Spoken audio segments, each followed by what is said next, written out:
The universe speaks to us in loads of different ways. For me personally, my connection to Earth, to Mother Gaia, to nature, to the elements,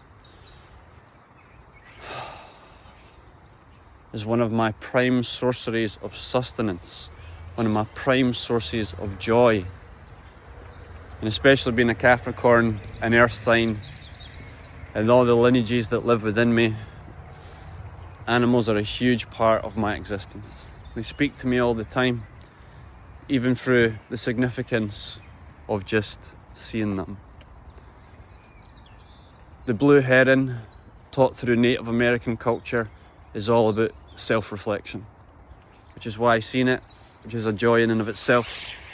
But in this moment of self-reflection that I'm choosing to share with you, it's just a wonderful, wonderful blessing.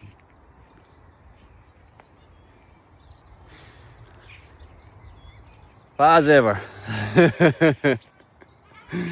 I digress. So let's rewind ever so slightly and back to my original point.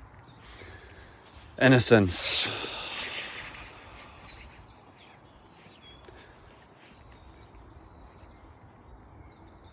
When we lose the innocence within ourselves, we lose that connection to our inner child.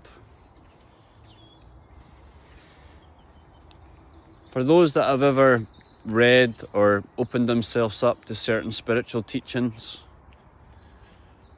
there's a lot of relevance, magic and understanding that comes from looking at the world through the eyes of a child. Why is that?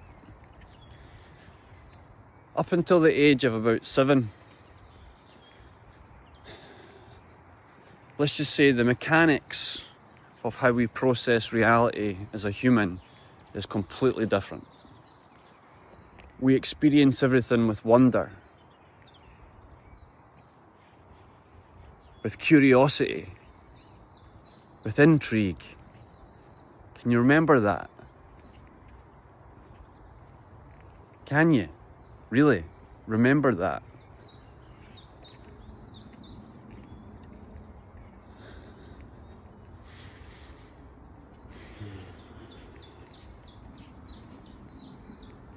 To live your life as being wonderful.